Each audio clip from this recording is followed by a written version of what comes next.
Papakuluan ko muna yung karne, tapos bago ko ilalagay ang mga sangkap. Ito po yung mga sangkap na gagamitin ko, sibuyas, tsaka luya, at gabi.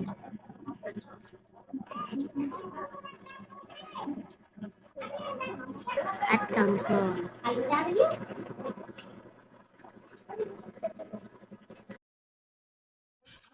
Luto na po yung sinigang na niluto ko, guys.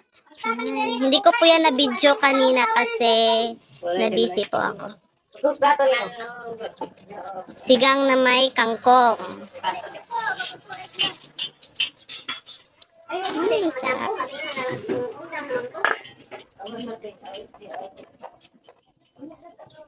Guys, on. So, yummy. Hindi ko po siya na-video kanina, guys, kasi super na-busy po ako. Tapos malapot-lapot pa siya kasi galing sa gabi.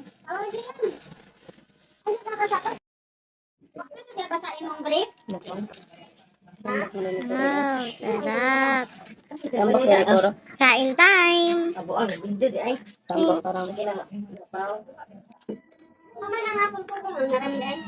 Vlog, welcome to my guys. Pinaragwa po. Mag-try sa yung lapugi. Kangkong.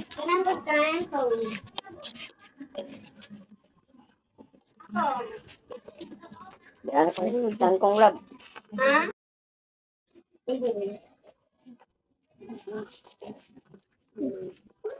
Sarap ng kangkong mo. Wala kang papat. Ako ng kaon. Buwaan ba ang papat? Ayan, guys. Talang. Asa mo? May dugtong pag. No. Apa ito bitin? Ilang andro. Biyahe ka ako. Cebu? So, ayun guys, sobrang sarapan sa niluto ko pong sinigang. Simple lang po yun. Recipe na rin kasi wala po tayong complete ingredients ng pagluto ng sinigang. Kaya yun lang po yung sinigang na nagamit ko po.